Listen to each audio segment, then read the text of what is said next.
Hello everyone, my name is Miller and welcome to the next stop in the American road trip, being Los Angeles, as we are entering the final 3 weeks of the series. Today I will be discussing the event itself, the lock-ins and their difficulties, have a small mention about the crates and the confirmed return of the event, and to close off, an overview of what the next stops will be, so you will know what cars to use and what cars to expect. We also know the dates, so I will be mentioning those as well. I will also include a tune for the Havoc, which is now the fastest car in the game, with the 6.947, but there is one thing which I find hilarious and surprises me that it got through QA, and that is this screen you get when entering the game when the event launches, saying Oklahoma, which was already 2 weeks ago. But the text on the bottom says City of Angels, which is correct to my confusion. Anyways, the LA Builders is an 80 races long event with 5 lock-ins. The total rewards come down to 3 million cash, 430 gold coins, 1555 bronze, 130 silver and 16 gold keys. 10 uncommon, 11 rare and 10 epic fusion parts alongside 4 stage 6 parts. 1 random one, 2 for the 3rd lock-in and 1 for the 4th lock-in, so it's not even well spread. And it rewards old cars to stage 6 parts rather than the new ones, which are the harder cars to use in the event. Anyways, 1000 green elite parts, 180 blue, 25 red and 6 yellow to help you out with the elite customization, and the big reward then being the Dodge Challenger Havoc by Rides by Cam. A monster of a machine and the fastest one in game up until now, unless it gets nerfed, which I don't think will happen because it's too late for that. Later a tune on it, but there is no crates, so you won't be able to max it anyways. Talking about the crates, this is still unchanged. It still is a free crate every 48 hours for each lock-in except for the SCG, which has one every single day. I ranted about this in yesterday's video and the community seems to not be too fond about this either. The reasoning behind it from Natural Motion's standpoint is that once the event returns, starting September 17th, crates will return as well to give you a free crate again every 48 hours, which should balance out according to them. Though I have some questions here. What if I complete the event now? Will I still get the crates when it returns? And will the loyalty streak be kept or will it reset from 0 again? Just to make sure I will have crates, I will not complete the final race until it returns. Because I feel if you complete it now, you might not have crates again. On my own account, I will just not complete the final race, just to keep an eye out. This solution however does not justify the logic of a free crate every 48 hours, because now we have to deal with the 3 free crates rather than 7 over 7 days. I would have preferred having a free one every single day, no matter if it returns or not. Now onto the lock-ins and their difficulties. For this video I used my dummy account provided by Natural Motion, and I will be treating each lock-in starting from a stage 5 fully fused perspective to see how many stage 6 parts are required in each lock-in. The overall difficulty is acceptable, perhaps with the exception of the 2005 Ford GT Heritage Edition, but I'll explain later to why. The first 2 slots can be completely different than mine because it depends on what car you lock in. The other 3 are pretty much fixed, so it should be the same.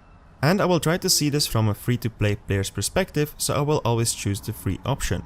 Before I start, I would like to thank Reddit user WKPQ again for setting up this super useful overview of the hardest time on each race, saving me a lot of time on recording footage. For the first lock-in, I will not spend too much time. Basically any car from the first set of the Made in America Elite Customs collection you have not used previously. Just a small weird notice here as to why I'm not allowed to use the Viper GTS, the CTSV, the Super Snake or the C8, because they are also part of the collection, but they're not lock-in options. I chose to go with the Tier 3 Mustang GT, but as there are so many options and people have cars at different elite levels, I won't be showing any tunes. Just know that if you do run this car, the hardest time is an easy to beat 9.839, with the hardest speed trap being 241 km per hour, and both can be beaten running stage 5, so this will not be an issue point for anyone. The second lock-in is any Hennessy from the past Trinity event, and if you use your common sense you will pick the one which is closest to max, or you want to take one where you can take advantage of the crates. I chose the Red Venom F5 concept as I believe many will choose this car, since it has been a crucial one throughout the storyline overall. And on stage 5 it's super quick, so I presumed it could just blast through everything without a sweat, and I was correct. There really wasn't a hardest race. The speed trap RA64 was beaten easily as I went over the speed by 40 km per hour without retuning, and on the hardest race I was a full 0.68 seconds quicker. On stage 5 this Goldstar Venom is a great car. Tune and hardest race.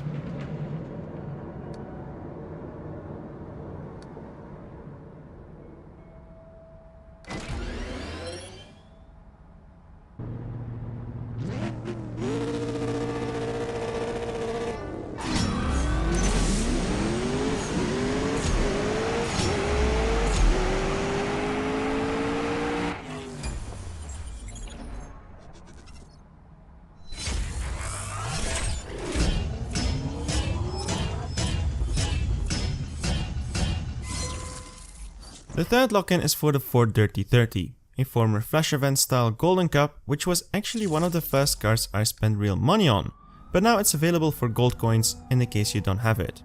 This will also be the last car you will have to buy or pull for the remaining of the series if you want to get the NASCAR car in the end.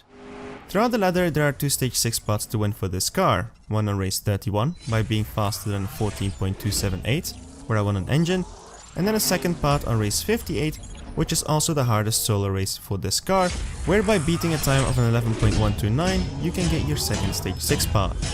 Both races were easily beaten on stage 5, and the most challenging race then came as a speed trap on race 72, where you will have to install at least one stage 6 part.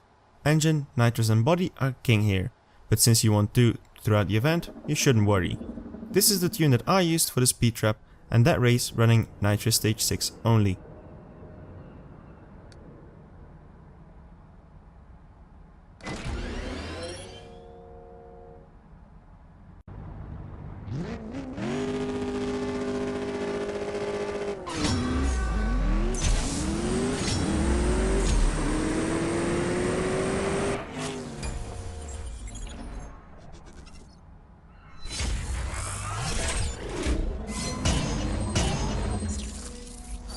The third lock-in is more of a big question mark. Do I go for the Ford GT Heritage Edition, if I have it, or the SCG 003S? Well, that's a tough choice, but I would go with the Ford GT, because SCG fusion parts are not really easy to get, and the crates are paid. By the way, here again stick only to the utmost left option to take the most out of it. And if you do have the 2005 Heritage Edition, you most likely have the regular 2005 Ford GT almost maxed, so in case of need, you can always transfer a stage 6 part. And here again you will need at least 3 of them, but if you're unlucky, most likely 5 or 6. And this is something which I'm not too happy with. So you required us to get the regular version almost maxed to win this, and then you ask us to max this one as well, again? In case you would have won the Heritage Edition, I feel like that is already enough to just complete the event with maximum 1 or 2 stage 6 parts. Definitely if you only get rewarded 1 on race 47, which you can get by being faster than 14.990 seconds. Luckily, unlike the Detroit event, the crates for the free option in this lock-in are buyable with bronze keys rather than hard cash, meaning if you do have the keys, you can get your stage 6 parts anyways. The hardest solo race came on race 61 and was beatable on stage 5 with a time to beat of 12.0 seconds. On WKPQ's sheet it said 11.357, so I installed the stage 6 part to be sure, but stage 5 can do the job. Then the race after that is a speed trap, which I think is just too hard again. 420 km per hour or 261 is the same speed required to even get this car on the Evo Cup, and we saw what a mess that was. To get this speed at the speed trap you will need at least 3 stage 6 parts, being body, engine and tires. If you have any other than these 3, you will most likely not be able to pass it, requiring you to have 5 or 6 stage 6 parts in the end. The tune that I used and the pattern however will count for any combination and any parts.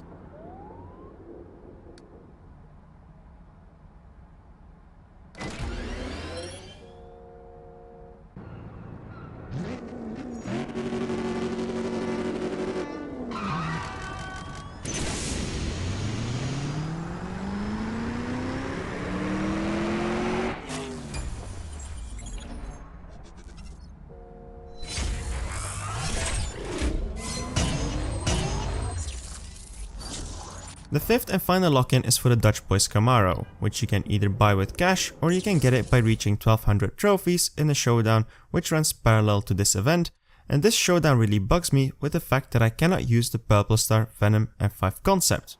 I really do not understand the reasoning to why this is not an option. Imagine you pay 20 bucks for this car, months ago.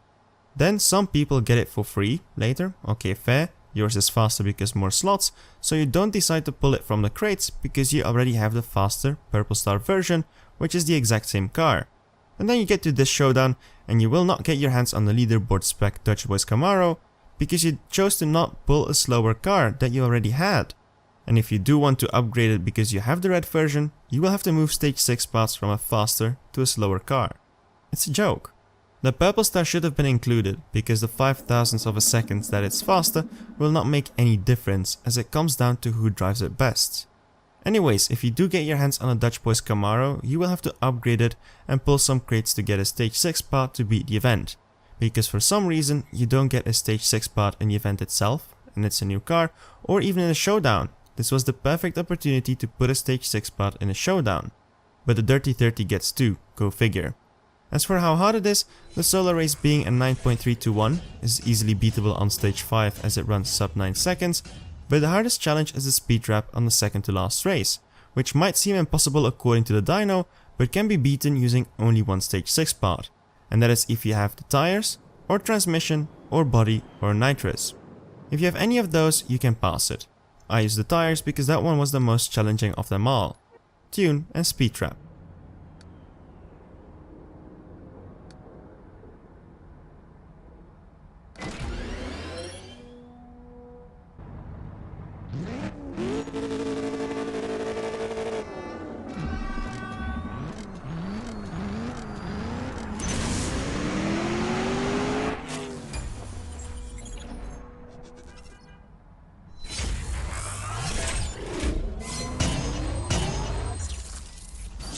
Once those are done, you can go to the final relay race, which does not require any retuning if you got to this point. However, if it were me, I will not complete the final race until the event returns for the finale, ensuring me that I will get crates in the rerun. The prize then is the Challenger Havoc, which is the fastest car in the game right now with times as low of a 6.845. My best attempt so far has been a 6.847, nonetheless it is the fastest by over half a tenth of a second compared to the elite level 50 McLaren F1. But there are no crates for it to max out, which means you'll have to wait till the finale to get it that fast. Tune and my best attempt.